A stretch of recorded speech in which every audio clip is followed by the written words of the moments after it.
Dit is so 'n mooi oomblik. Kom ons maak net die oë toe. Here, as ons hierdie lied sing en ons sê Gees van God wat klaar in my woon, wat reeds in my woon, omdat Jesus in my woon. Here, kom en heilig my. O Here, ons sal vanaand heel eerste onsself kom toewy aan U. Here, en as ons vanaand oor die mens praat en oor die wêreld praat, dan praat ons nie net van die mense daar buitekant nie, ons praat van onsself, van ons eie gebrokenheid, ons eie gesukkel baie keer om die mens te wees wat U wil hê ons moet wees. En daarom bid ek, Here, dat U vanaand vir ons sal seën, dat ons in liefde die waarheid sal praat en die waarheid sal soek en die waarheid sal verkondig. En Here, dat U hierdie wêreld, U skepping, dit wat U gemaak het met U hande, met U woord, Here, dat U dit sal kom nuut maak en dat U elkeen van ons saam met dit ook sal nuut maak. In Jesus se naam. Amen. Vriende, baie welkom vanaand hier by die laaste aand wat ons saam is. Dankie vir elkeen wat hier is en elkeen wat hierdie week ook gekom het. Ek wil sommer so in die begin net sê dankie vir die mense wat regtig ook gehelp het met hierdie week se dinge en vir Lucinda en Rita met die musiek en Japie. Rita het in die oggend die musiek begelei vir die oggendgroep en Lucinda en Rita, Sandra musiekgroep. Baie dankie. Die tegniese ouens, elke aand is daar 3 ouens aan diens met die tegniese dinge, een op die klank, een wat afneem en iemand wat projekteer vir ons spanne daarso. Baie dankie vir Muriel en vir Margaret vir die uitstalling hier voor en die blomme, vir Margaret ook vir al haar hulp met al die sopreëlings en alles, dan vir al die sopmakers en vir almal soos ek, die sopeters en almal wat net kom saam kuier het, kom leer het en dat ons so lekker kon saam wees hierdie week. Uit my hart uit 'n groot dankie en sommer net vir elkeen van julle. Dit is lekker om saam te dink ook oor die moeiliker dinge in die lewe. Maar baie dankie. Ons gaan die Here groot maak en ons gaan vanaand begin met 2 van die liedjies wat ons nou hierdie Pinkster geleer het. So ons gaan staan vir die 2 liedjies as ons kom sing Nuwe Wyn. Ons het vir Lucinda gevra om die een voet op die brieke te hou met sy harte weg met hierdie lied. Almal is na die lied so doodmoeg en uit asem, maar dit is so 'n mooi lied wat net sê dat toe Jesus gekom het, het hy die nuwe verbond gebring. Die nuwe wyn is die metafoor wat hy gebruik het. So sing daai lied en dan die nuwe lied van Dani Botha wat ons geleer het van the Holy Trinity. En daarna kan julle weer sit.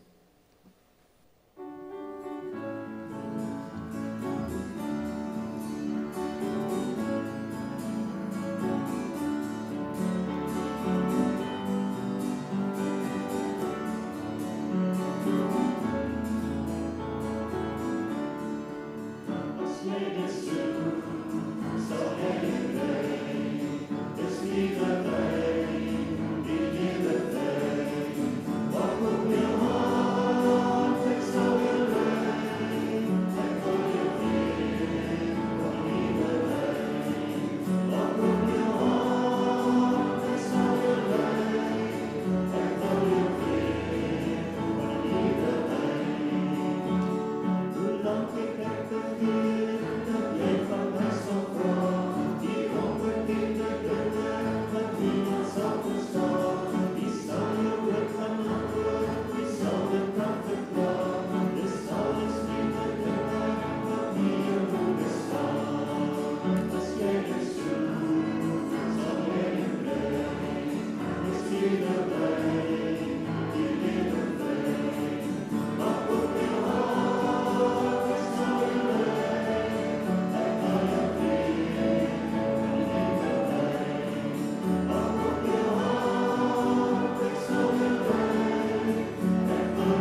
Vriende, ons sluit ons sang af met daai tema lied vir die week en so belangrik om maar eers 'n stukkie raak te sien om te sê ons sing vanuit ons eie gebrokenheid ook oor dit wat ons sing en wat ons praat. Kom ons sing dit vir Oula saam.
Dankie vir die musiekgroep, vir die begeleiding en dat ons sal so baie dinge vanaand oor die Heilige Gees kon sê en kon sing en dat ons eintlik soveel geloofsbelijdenisse al gedoen het vanaand terwyl ons gesing het. Ek hoop julle sien dit raak sit terwyl ons sing wat ons alles sê. Is net soveel belydenis daarin.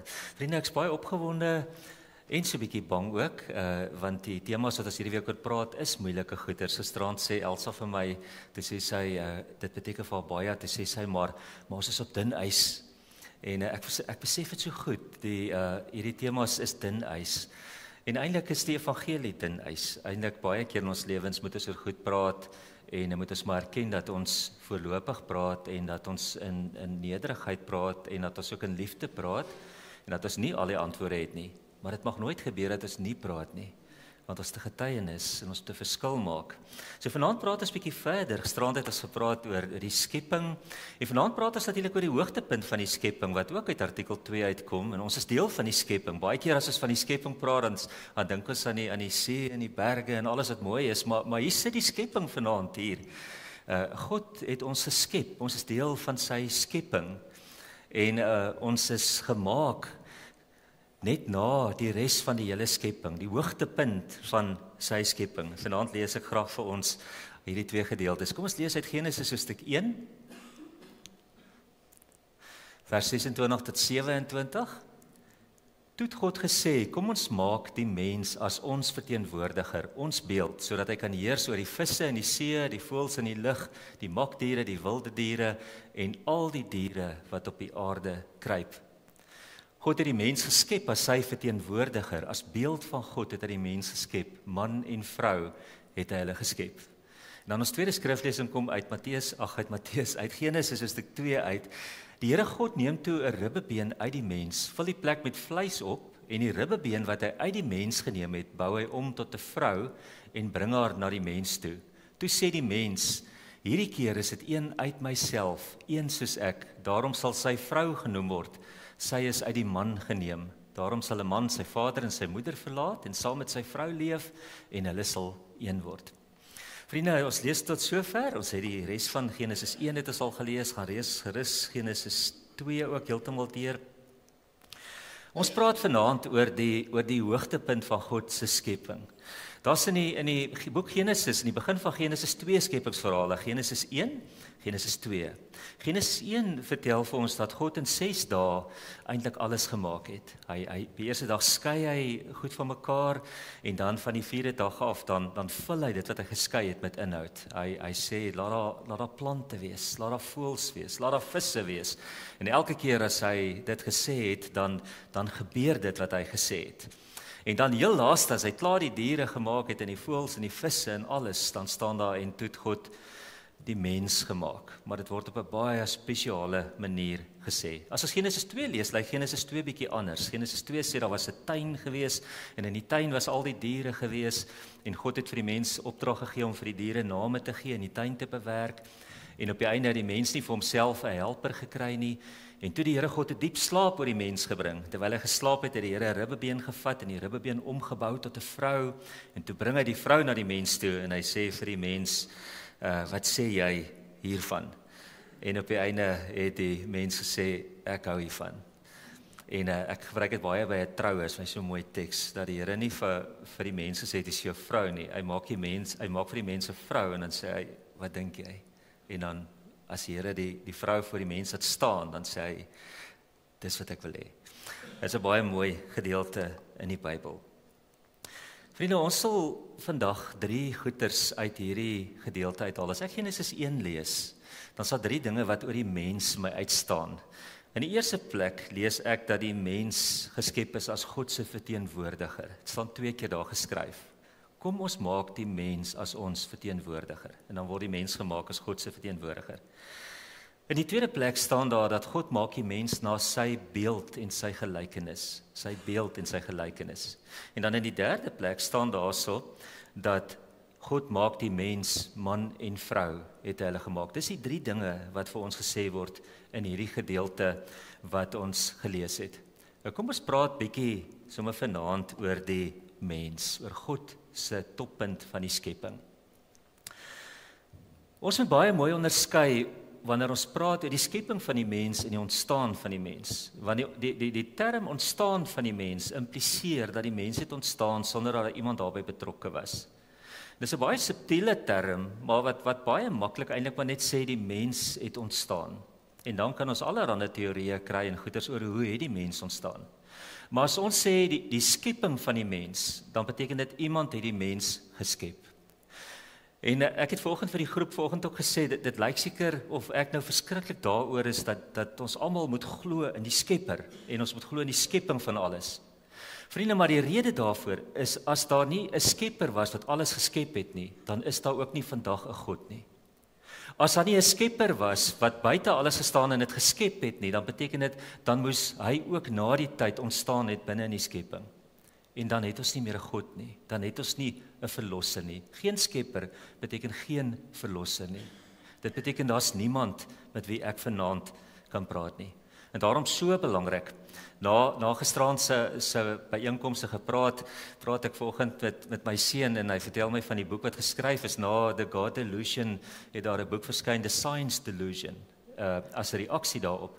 Maar net om te sê dat hy het vir my vertel en sê dat in hierdie boek word daar 5 goed genoem waarvoor daar geen verklaring is hoe dit kon ontstaan buite 'n skepper om nie. En die eerste ene is materie. Materie kan nie van self ontstaan nie. Die tweede ding is jy moet energie hê om iets met die materie te doen. En energie kan nie van self ontstaan nie as 'n konstante hoeveelheid energie in die skepping. Die derde ding is dan moet jy op 'n manier lewe kry. Jy moet maak dat hierdie hierdie materie wat jy energie by toegepas het, moet kan begin lewe. Dan moet jy kom by 'n punt wat hierdie lewe 'n selfbewussyn het, soos wat ons het. En dan moet dit nog 'n hoër vlak gaan, en dit is dat daai lewe moet transcendent word. Daai lewe moet weer kan konnekteer met die Skepper wat dit gemaak het. En daarmee saam sê ons dis die een wonderwerk na die ander waarvan ons praat as ons van die mens praat. En daarom vanaand is my uitgangspunt dit wat ons gisterand mee afgesluit het, is ons praat van 'n Skepper wat die mens geskep het. En daarom is Genesis 1 en 2 vir ons so verskriklik belangrik. Nou vriende, net om vir julle 'n idee te gee dat hoe kompleks die mens is. Ek lees byvoorbeeld dat net 'n mens se oog, nou hier's waarskynlik is hier mense wat van oë baie meer weet as ek, maar ek haal dit nou uit 'n boek uit. Dat net vir 'n oog om te werk, het ek ooglede en traandkliere nodig om hierdie oog skoon en vochtig te hou. Daarna het ek 'n kornea nodig om die pupil te beskerm. Ek het 'n lens nodig wat die beeld altyd presies reg op die retina moet fokus, presies reg. Hierdie retina wat dit moet fokus, bestaan uit 130 miljoen stafies en kegeltjies wat hierdie beeld wat hy intrek, hierdie lig omsit in elektriese impulse en dit vir die brein stuur. Op dieselfde oomblik moet die brein so ontwikkel wees en so ingestel wees om hierdie impulse van die oog af te kry en om dit te kan verwerk. Die brein moet in 'n breekdeel van 'n sekonde al daai impulse kan verwerk. Nou die dilemma, as jy nie 'n skepper het nie, dan moet jy vir jouself vra, hoe ontstaan iets? En as hierdie iets ontstaan, dan ontwikkel die oë presies teen die regte tempo om hierdie perfekte oë te wees. En die ore ontwikkel perfek, en die vingers en die naels en elke stukkie van die liggaam. Maar die groot uitdaging is, daai hele liggaam moet begin leef. En om te leef moet alles reeds werk. En daarmee die ontsaglike, wonderlike skepping wat die Here gemaak het. Mens kan nie te vies wees vir Charles Darwin nie, want Charles Darwin het 150 jaar gelede geleef. Ek vra vanoggend vir een van die dokters wat by ons oggendbyeenkoms is, te sê ek vir hom, hoeveel het julle geleer van DNS toe jy medies geswat het? Toe sê nee, niks, amper niks. Want dit het eers die laaste jare so groot ding geraak. En ons moenie so vies wees as die mense voor dit klomp ooreenkomste gesien het en nog nie eers verstaan het van hierdie programmering in die mens nie. Net vir interessantheid, dat vandag kan hulle 'n selletjie in die liggaam onder 'n mikroskoop sit en sê hulle kan dit 100 miljoen keer vergroot. Met ander woorde dat hulle daai selletjie plus minus maak dat sy deursnit 20 km is. En dan sê as jy hierdie selletjie so groot maak, dan sê elke selletjie in my liggaam lyk eintlik soos 'n groot stad. So bedrywig is dit binne in daai selletjie. En so bestaan my liggaam uit hierdie miljoene selletjies wat elkeen soos 'n groot stad lyk. Perfek gerangskik, perfek, elkeen op sy plekkie. Daarmee saam al die wonderlike dinge wat ontdek is. Met ander woorde vanaand, ons uitgangspunt is, God is ons skepper. Hy het ons geskep met 'n sekere doel. Daar's 'n rede hoekom ons vanaand hier is.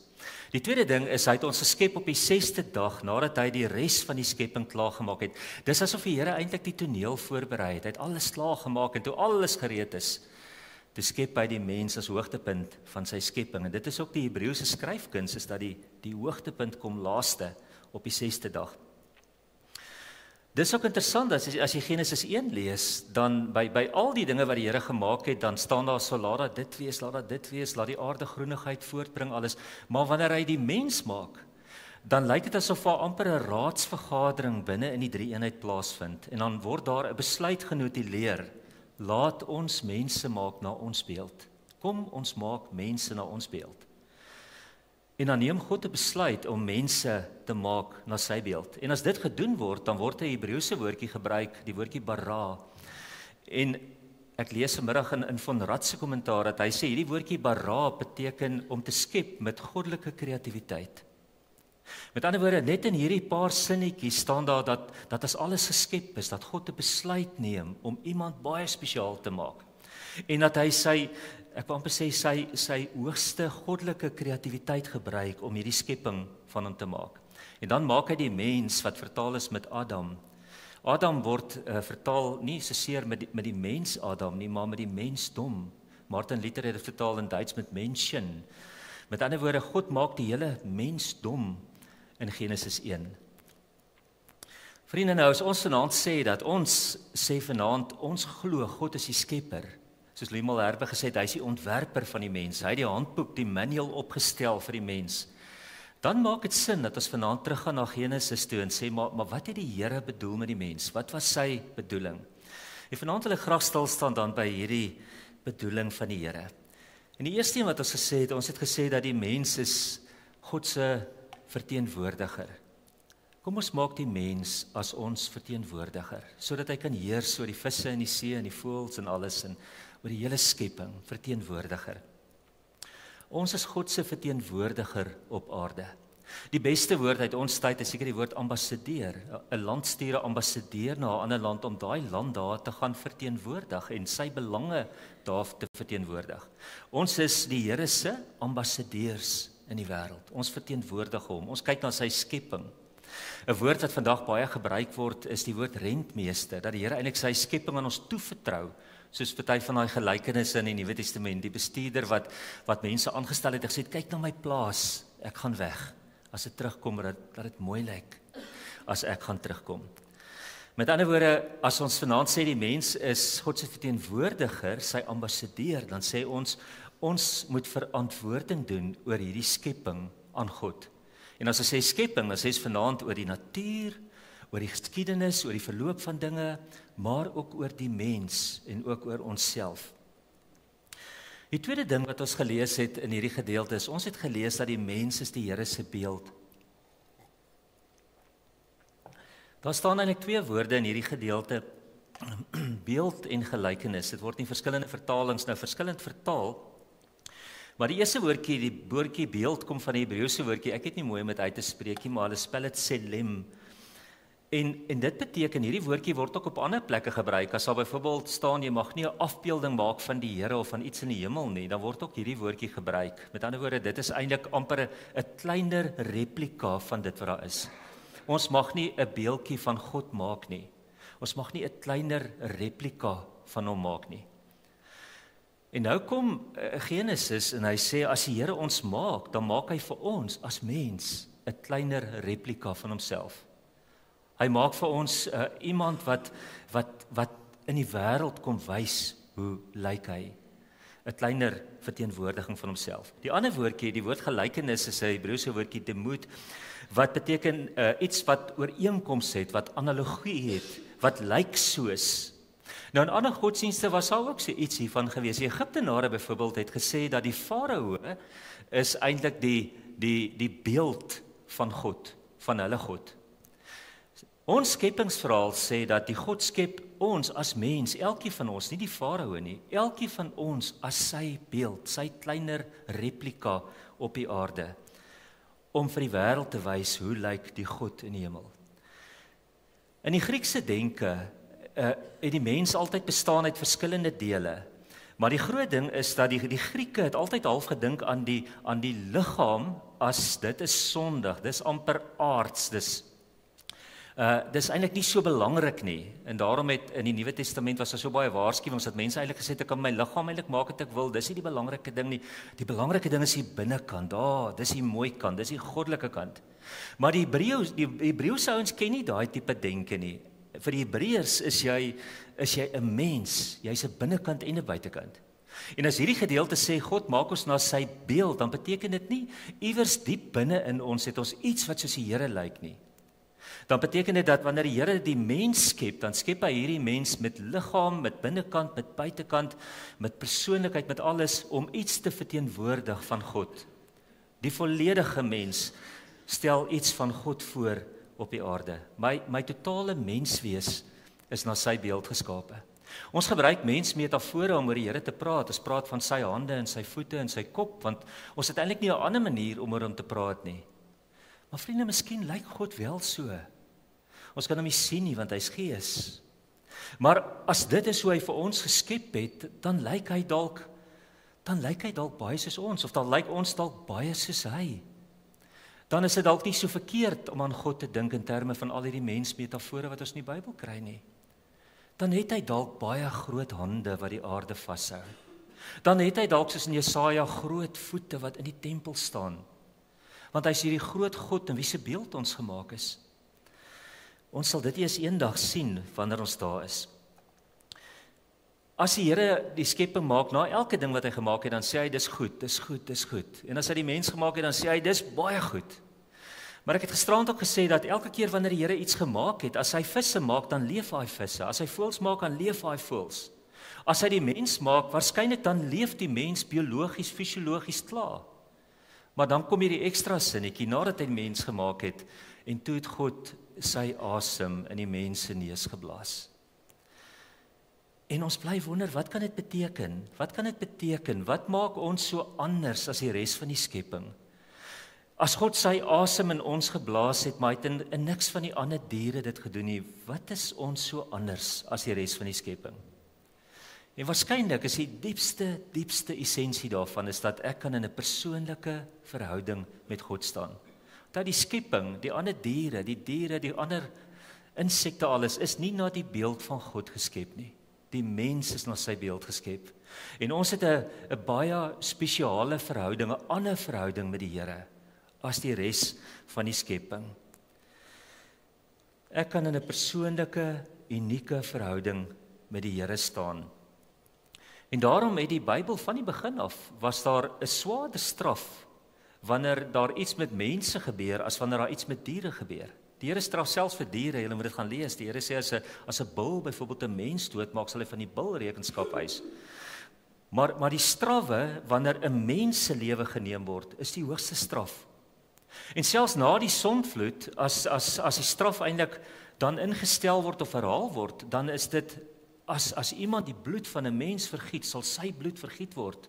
So belangrik is elke mens. Dis belangrik om in hierdie gedeelte raak te sien dat elke mens op die aarde is geskape na die beeld van God. Dis nie dat die Here vir sy volk vir die Hebreërs sê, oor julle is na my beeld gemaak. Dis 'n algemene stelling. Hy maak die mens na sy beeld. Hy maak elke mens, daarom is daar geen onderskeid tussen mense nie. Daar's nie onderskeid tussen die beeld van God en verskillende mense nie. Ons almal het eweveel die beeld van God in ons. En daarom het alle mense, en dis reg ook so in ons land, dat alle mense gelyke regte het, want ons is eweveel mens en eweveel beeld van God. 'n Goeie vraag is, het ons nie dalk opgehou om beeld van God te wees na die sondeval nie? Lyk ons nog steeds soos God? Kan ons nog steeds sê, kan ek wat vanaand hier staan sê, ek is beeld van God? Ek voel baie keer skaam om dit te sê, maar kan ek dit nog sê, kan ek sê, ek is beeld van God? Ek kan.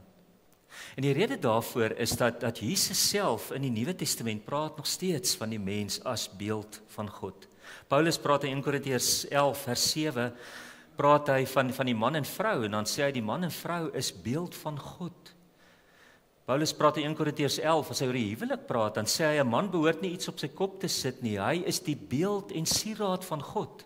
Dis lank na die sondeval en alles. Dan sê hy die man is die beeld van God. En in daai gedeelte kom hy en hy sê die vrou is die beeld van die man en die man is die beeld van Christus. En so sê hy, en so is ons almal eintlik God se beeld. In Jakobus 3 vers 9 staan daar, met die tong loof ons die Here en Vader, met die tong vloek ons mense wat as beeld van God gemaak is. In die Nuwe Testament is die mense steeds sy beeld, dit het nie verander nie. Maar die beeld het bietjie dowwer geword. Die beeld het so bietjie begin blur. Die Here sien, die mense sien nie altyd die Here so duidelik in ons raak nie. En ek kan maar net na myself verwys, so baie keer is daai prentjie bietjie dof. Baie keer kan mens na die tyd jou hare uit jou kop uittrek, oor dinge wat jy gesê het of gedoen het. En dan is die prentjie bietjie dof. En die boodskap van die Nuwe Testament is dat God stuur sy seun na die wêreld toe. En dan kom maar daai geweldige lied in Kolossense 2 wat sê hy is die beeld van die Vader. Hy kom aarde toe en hy is die perfekte beeld van God. Daarom kan hy in Johannes 14 voor die mense staan en hy kan sê, wie my sien, sien die Vader. Wie my hoor, hoor die Vader. Ek is die perfekte beeld van die Vader. Wanneer die beeld in ons bietjie dof raak en so bietjie begin blur, dan kom Jesus aarde toe en in ons plek word hy die perfekte beeld van God. En nou sê hy vir ons, nou dat ek vir julle wys hoe lyk die Vader, dis hoe julle moet wees, dis hoe julle moet word. Julle moet meer en meer en meer word soos die Vader. Hy wil sy beeld in julle kom nuut maak. Vriende, gaan lees gerus 2 Korintiërs 4, Kolossense 1, Hebreërs 1. Oral lees ons van hierdie beeld van God. Die nuwe lewe wat ons op die aarde moet leef, moet ons leef na die beeld van God, Efesiërs 4. Ons moet hom sigbaar maak elke dag van ons lewe. Ons moet al hoe meer soos hy word. Vanoggend sit ek en Margaret en Dion en ons drink vroeg 'n koffie en ons sit en praat en sê in ons eie lewens het ons eintlik 'n stryd. Want hier sê die ou self waarvan Paulus geskryf het ook en eintlik sukkel ons almal met goed wat ons sukkel om te wen. En Paulus skryf baie eerlik daaroor, hierdie sondige natuur wat elke nou en dan tog maar weer sy kop uitsteek. En aan die ander kant is daar hierdie droom, hierdie begeerte om soos die Here te wees. En so leef ons heelpad tussen hierdie spanning van hierdie twee. Want om na die beeld van Christus te leef beteken dat ek doelbewus elke dag moet sê ek wil nie so nie en ek mag nie so nie, ek moet al hoe meer so leef. En ons gaan op die aarde dit nooit reg kry om volledig volgens die Here se beeld te leef nie. Maar elke dag is 'n doelbewuste poging om meer en meer soos hy te leef en te wees. Meer in die liefde te wees, meer in die lig te leef, meer heilig te wees, meer barmhartig te wees soos wat die Here barmhartig is, meer volmaak, meer lief hê, meer nederig, meer diens, al daai dinge. Vriende, dit bring ons by die tweede ding wat hierdie gedeelte, die derde ding wat ons in Genesis 1 gelees het. Ons het gelees, ons is God se verteenwoordiger, ons is sy beeld, ons lyk soos Christus. En dan kom Genesis 1 en baie uitdruklik sê hy, as God die mens maak, maak hy die mens man en vrou. En ek wil graag so iets sê daarvan met julle deel. En vanaand gaan ons praat glad nie vanaand oor die gay debat nie. Ons praat nie daar, ons praat oor geslagte. Ons praat nie op 'n ander keer kan ons daaroor praat. Dis 'n heeltemal 'n gesprek op sy eie. Ons praat vanaand oor die ding van geslagte, want in Genesis 1 lees ons dat as God die mens maak, maak hy die mens met twee geslagte. Daar's mans en daar's vrouens. Man en vrou het hy hulle geskep. In Genesis 2, die tweede skepingsverhaal, staan daar nie net man en vrou het hy geskep nie, daar staan hy die man geskep en die man is alleen. Toe vat hy ribbebeen en maak vir hom 'n vrou en toe bring hy die vrou na hom toe. En toe hy die vrou na die man toe bring, raai wat sê die man? Die eerste ding wat die man sê is hierdie keer is dit een soos ek self. Hy sê ons is dieselfde, ons is mens. Dis nie een van die diere vir wie ek moes name gee nie. Nee, hier's iemand soos ek, mens, gelykwaardig met my. En direk daarna dan sê hy 'n tweede ding, dan sê hy daarom sal sy vrou genoem word. Hebreëse woordjie vir 'n man is ish. Nie ish nie, soos in Suid-Afrika nie, ish. Daar staan God maak 'n ish 'n man en dan maak hy vir die man 'n vrou, isha, die agtervoegsel a maak van dit vroulik. En as hy hierdie vrou na die mens toe bring, dan sê hy ek is ish en sy is isha. Ek is 'n man en sy is 'n vrou. En so loop hierdie geslagtelikheid wat die Here geskep het reg deur sy woord. Reg deur die hele skepingsverhaal kry ons dit.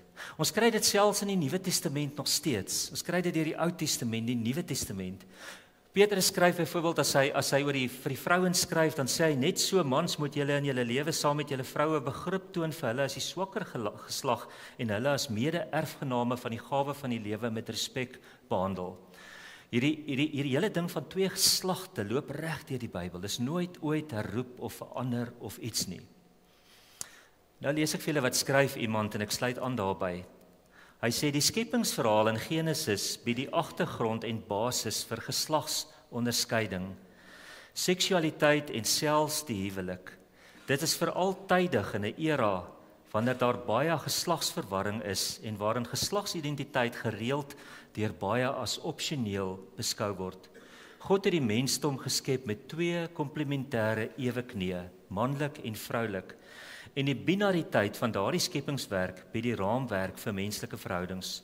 Tog hoe verder 'n samelewing van die ontwerper af wegbeweeg, hoe verder probeer die kultuur van die ontwerp af wegbeweeg. Vriende, ek sluit vanaand aan hierby. 50 jaar gelede was die geslag waarmee jy gebore is en die geslag waarmee jy geïdentifiseer het, is dieselfde woord daarvoor gebruik.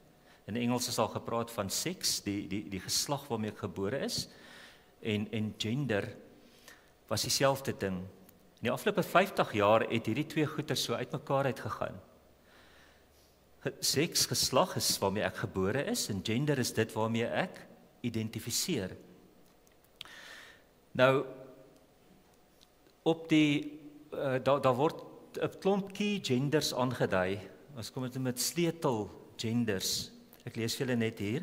Hulle sê die sleutel genders vandag is die volgende: cisgender, individuals who identify with the gender they were assigned at birth. Goed. Dan die tweede groep, transgender, ons hoor baie daarvan, individuals whose gender identity differs from the sex they were assigned at birth. Dan kry ons non-binary, individuals whose gender identity falls outside of the traditional male-female binary. Gender fluid individuals whose gender identity shifts over time. Agender, individuals who do not identify with any gender. Genderqueerer, individuals whose gender identity is outside of the traditional male-female binary and may feel a connection to both, neither, or a combination of genders. En dan bigender, individuals who identify with two or more genders simultaneously.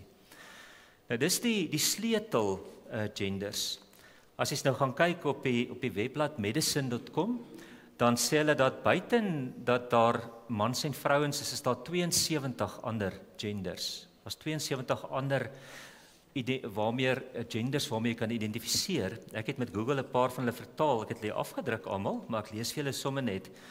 'n persoon wat hulle self nie met enige geslag identifiseer nie. Dan kry ons ander wat ook genoem of kom ek erogender. Hierdie geslagidentiteit verander volgens 'n mens se omgewing. Dan is daar 'n ander een wat sê dit is gebaseer op die persoon se beierigheid of skommelinge. 'n ander een wat sê geslagsidentiteit wat verander afhangende van die persoon met wie 'n mens emosioneel geheg is. 'n ander een sê die persoon identifiseer homself as beide man en vrou, maar behoort nie aan enige een nie. 'n ander een is geslagsvloeibare identiteit waar 'n persoon hulle geslag verander afhangende van die vriende wat hulle het. 'n geslagservaring wat diep verbind is en persoonlik met jouself is. Biogender, 'n geslag wat nou verwant is aan die natuur. 'n ander een sê hierdie geslagidentiteit deel die eienskappe of estetika van die buitenste ruimte. 'n ander een sê meer as een geslag met een wat langer as die ander hou. En ek lees 'n laaste een, die individu verbind hulle geslagidentiteit met geeste. En so kry ons naas man en vrou kry ons in ons tyd ten minste 72 ander genders waarmee jy kan identifiseer. Nou toe ek hierdie lees, toe word ek in my hart net so hartseer oor God se skepping. En ek sê dit vanaand nie veroordelend nie, hoor my mooi. Ek sê dit dat ek dink die Here is ook hartseer oor sy skepping. Op een stadium in die geskiedenis het die Here die groot reset button gedruk, as jy so kan sê. Daar word vandag gepraat ekonomies van die Great Reset. Maar daar was 'n geval in die Bybel waar die Here besluit het dat hy eintlik so jammer is hy die skepping gemaak dat hy gaan die reset button druk. En dit was met die sonvloed wat hy gesê het, ek so spyt ek het die mens gemaak. Ek gaan hom uitwis, ek gaan die diere uitwis. Ek gaan oorbegin. En ons ken daai verhaal. En raai wat doen God as hy oorbegin met 'n tweede skepping? Hy laat 2 van elke dier in die ark ingaan, 'n mannetjie en 'n wyfie. En van die mens laat hy 4 paartjies, 4 mans en 4 vroue in die ark ingaan. En so begin hy 'n nuwe mensdom. Presies dieselfde hoe hy die eerste mensdom begin het. Regdeur die Bybel kry ons hierdie onderskeiding van man en van vrou. En as Jesus aarde toe kom, as Jesus op die aarde is in Matteus 19, vra die Fariseërs vir hom en hulle wou hom toets en hulle vra, is dit toelaatbaar vir 'n man om enige rede van sy vrou te skei? Dan antwoord Jesus is die beeld van God. Hy kom sê, wat is God se wil? Dan antwoord Jesus, het julle nie gelees dat die Skepper hulle van die begin af manlik en vroulik gemaak het nie? Dis Jesus se antwoord as hulle hom vra oor die egskeiding. Dan sê jy nie gelees wat was God se hart vir hierdie skepping nie, manlik en vroulik. En daarom sê die mediese wetenskap vir ons, tussen 'n man en 'n vrou is daar groot verskille. Ons is baie verskillend op grond van daai een kromosoom wat verskil is. Ons baie verskillend. Ons breine verskil. ek weet nie wie kan 2 laaie oop hê, mans of vrouens sê, maar ek weet ene kan net 1 laai oop en twee kan een kan 2 laaie oop hê, maar ons breine verskil, ons liggame verskil. Ons sien in die laaste tyd al die konflik wat ontstaan omdat mans wat vrouens geword het, te sterk is vir vrouens in vroueatletiek en in vrouesport. Omdat daar 'n wesenlike verskil tussen 'n man en 'n vrou is. Ons liggaamsvorm verskil, ons krag verskil. Dit skryf Petrus al daai tyd vir die vroue. Iemand skryf en sê dat God het die man en vrou so gemaak dat die helfte van die voortplantingsorgane sit by die man en die helfte van die voortplantingsorgane sit by die vrou. En hulle het mekaar nodig, anders is daar nie 'n mensdom nie. Anders kan die mensdom nie doen wat die Here gesê hy moet doen om te vermenigvuldig nie. Tot omtrent 50 jaar gelede was hierdie 'n baie makliker saak en skielik in ons tyd het dit 'n massiewe ding geword. Dis op die oomblik Pride Month. Ek is so dankbaar dat ons besig is om ontslae te raak van al die vla. Ek dink dit is in 'n sekere sin het die wêreld in 'n rigting begin beweeg soos 'n weghardlooptrein. En ek is so dankbaar dat daar so effens brieke aangedraai word oor dit. Vriende, die groot vraag wat ons Christene moet antwoord, is hierdie ding van geslagte, van man en vrou, is dit 'n bysaak of is dit een van die pilare van God se skepping? As dit 'n bysaak is, soos of 'n vrou 'n hoed dra of nie, dan kan ons baie maklik 'n sinode besluit neem en sê maar jong, ons het Paulus se situasie in Korinte verkeerd verstaan, 'n vrou hoef nie meer 'n hoed te dra nie. Dit maak sin. Maar as dit een van die pilare in God se skepping is, as dit een van die goeders is wat vas staan, dan het geen mens die autoriteit om dit te herroep nie. En ek dink dis iets wat ons al meer sou moet sê. Ons sal in die kerk moet besluit, is dit een van die pilare of is dit nie een van die pilare in die wêreld nie. 'n Tweede ding wat ons sal moet vra is dit normaal of is dit abnormaal? Daar's klomp dinge in die lewe wat abnormaal is. Maar dinge wat abnormaal is, behandel ons met groot liefde en goed as abnormale dinge. As iemand 'n sekere kondisies het of sekere toestand het of wat ook al, dan sê ons nie omdat baie mense dit het is nou normaal nie, dan sê ons kom ons kyk of ons kan help. Kom ons loop 'n pad en ons help. En ek het nie 'n antwoord daarvoor nie. Ek dink iemand het antwoorde vir al hierdie goeters nie. Maar die punt is die abnormale kan nooit die nuwe normaal raak nie. En ook nie in die Bybel nie. Ek lees dat iemand skryf, iemand met geweldig simpatie skryf en sê dat hierdie ding wat jy kry, wat jou geslag wat jy gebore is, en die geslag wat jy identifiseer, as wat dit verskil van mekaar, staan bekend as geslagsdisforie. En dan skryf hierdie blad op die internet, dan skryf hy en sê dat mens kan net dink wat se pyn ervaar ouens wat in daai spanning van dit moet leef. En die groot ding is, wat is ons as Christene se rol? Is ons as Christene se rol om doodeenvoudig alles wat op die pad kom te aanvaar en ouens in daai spanningveld te los? Of moet ons regtig probeer help? En kyk of daar ook 'n Bybelse antwoord is om uit hierdie spanningsveld uit te kom? Ek het regtig nie antwoorde nie. Daar's hoeveel sinodes ook al gehou. Ons het nie antwoorde vir alles nie. Maar die vraag net is, wat was God se bedoeling? Kan ons op 'n punt kom en goed herroep wat God daar gestel het as pilare in sy skepping? En daarom is ons riglyn as Christene, ons behandel almal met respek en deernis. Ons praat ook nie vanaand hier oor om te veroordeel nie. Ons praat vanaand hier oor om te sê dat daar's iets fout in hierdie wêreld. Hierdie wêreld is dalk meer stikkend as wat ons baie keer vir mekaar sê. Hierdie een stukkie wat ons gesing het voor kom ons Skepper Gees van o Heer, ons staan voor U gebroke, as mens verstaan ons nie U wee. Is dalk baie meer waar as wat ons vanaand kan dink. Maar vriende, ons as kerk het 2 dinge wat ons altyd by mekaar moet hou. Die een kant is die liefde en die empatie, en die ander kant is die waarheid. Ons kom uit 'n bedeling uit waar die waarheid baie keer hard en seer gepraat is, baie keer amper liefdeloos gepraat is, hoe mense klomp jare terug baie keer onder tug gesit is. Maar dit voel baie keer asof die kerk eintlik op die oomblik so half oorgeval het na die ander kant toe. En dit is soveel liefde en empatie, dat ons nie die moed het om hierdie waarheid te sê nie. Dat ons baie keer bang is om die waarheid te sê. Dat ons veroordeel gaan word as ons sê, maar dis hoe ek God verstaan. Ek verstaan dat hierdie ding vir die Here belangrik is. En daarom as kerk sal ons baie goed moet dink oor hierdie goeders ook in die toekoms. Liefde en empatie maak nie verkeerde dinge reg nie. Ons help mense wanneer ons met hulle die waarheid in liefde praat, dis wat mense vrymaak. Jesus het gesê, hy het gesê, ek gaan vir julle die Gees stuur, die Gees van waarheid, die waarheid sal julle vrymaak. Dis wat mense vrymaak. Die kerk se rol is nie net troos nie, die kerk se rol is nie net bemoedig nie. Die kerk se rol is ook om te sê dat God het 'n ontsaglike droom vir elke mens. Vriende, ons hoor en lees vandag baie van die morele verval en so aan. En ons hoor dat hulle sê dat jong mense het vandag amper nie meer 'n uitsig nie. Hulle sê die algemene ding vandag oor jong mense is dat hulle amper geen toekomsdroom nie. En ek wonder of dit vreemd is. As ons vir kinders op 'n manier leer, daar is nie 'n skepper nie, alles het eintlik maar van self ontstaan. Jy is eintlik maar baie per toeval hier. By chance. Wat is daar om voor te leef? As ek hier is en ek het maar net toevallig ontstaan, daar is eintlik nie een of ander meesterplan met my lewe nie. As ek maar net geleidelik ontwikkel het, saam met alles in hierdie skepping, dan is daar nie 'n groter sin en 'n groter plan in my lewe nie. As daar nie meer 'n hoër gesag buite hierdie wêreld is wat kan sê, maar of jy daarvan hou of nie, hier's my planne vir die wêreld, hier's my droom, hier's wat ek wil hê vir die wêreld. As daar nie meer 'n hoër gesag is nie, dan kan elkeen maak wat hy wil, dan is daar nie meer 'n reg en 'n verkeerd nie. Maar dan is daar ook geen hiernamaals nie.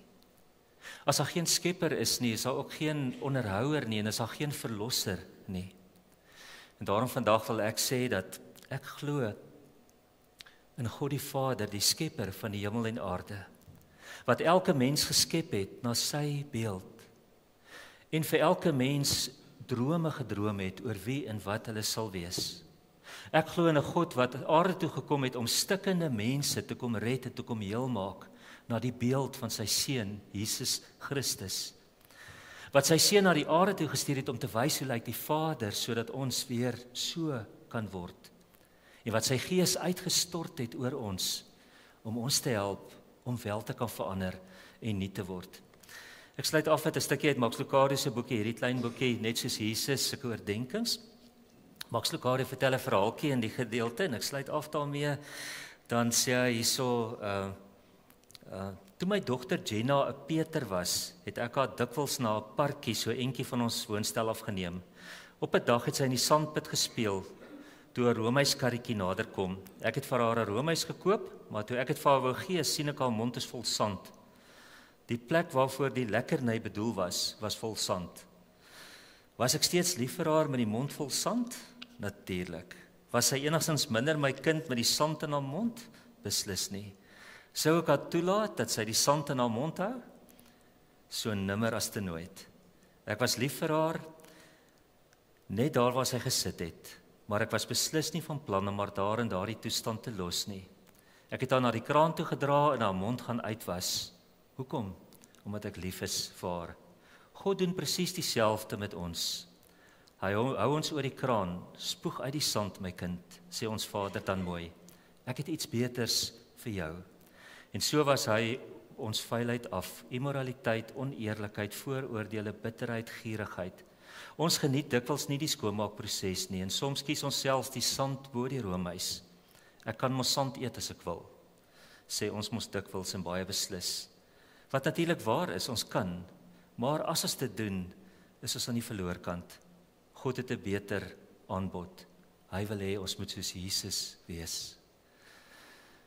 Vriende, terwyl ons sit, kom ons kyk 'n videoetjie wat net sê, "Thy word is a lamp unto my feet." Twee dogtertjies wat dit sing, ek het die woorde bygesit op die video, en daar's prentjies van mense wat met lampe loop. Kyk dit raak, as ons vanaand sê, "U woord is 'n lamp vir my voet."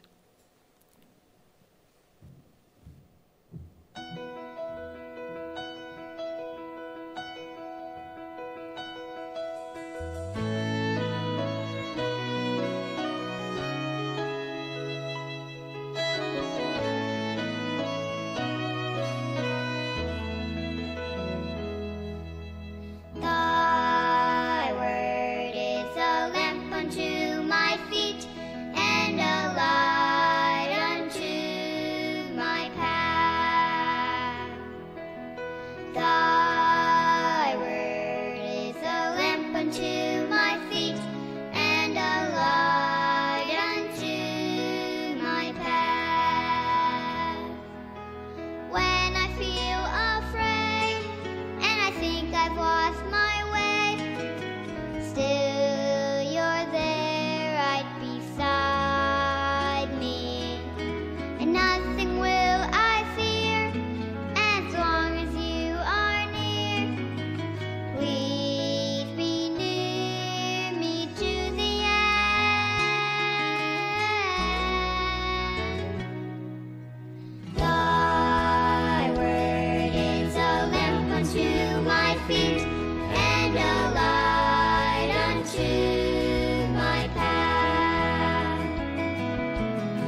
Pragtige liedjie wat die kindertjies vir ons herinner dat ons rigsnoer vir die lewe is die Bybel. En ons wil graag 'n wêreld skep waar ons kinders en hulle kinders ook nog volgens die Bybel kan leef. Vriende, kom ons maak oë toe en ons sê vir die Here dankie vir sy seun. Here, baie dankie dat ons vanaand kan nadink oor die woord. Ons maak nie aanspraak om alles te weet nie, Here. Daar's so baie dinge wat ons nie weet nie. So baie dinge wat ons weet, maar nie antwoorde voor het nie. Ons wil net vanaand vra, Here, help ons om in die waarheid te leef en help ons om hierdie waarheid met liefde en met deernis te leef. In Jesus se naam. Amen. Ons gaan vanaand afsluit met 'n lied wat ons gisterand en vanaand geoefen het. In die week het hom Chris van Wyk, dink ek, het vir my dit gestuur en dit is 'n liedjie geoefen. Dit is net so mooi doxologie, so mooi lofprysing om te sê al die eer aan die Here. Dis op die melodie, julle gaan daai melodie herken van Old Lang Syne. Sal ons ou vriende ooit vergeet daai mooi melodie, soos Johan Huystek een keer gesê het, there's just something about that tune. Maar ons gaan hierdie lied sing en dit is so mooi, al die eer aan die Here. Kom ons staan. Amen.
Dit was asemrowend mooi. Kom ons bid vir die Here se seën en dan nooi ons julle vir 'n heerlike sop en saamkuier. O Here, al die eer aan Jesus Christus, die koning, die beeld van God. Al die eer aan God, skepper van hemel en aarde. Ons bid dat U sal aanhou om elkeen van ons te seën met liefde en met waarheid. Amen.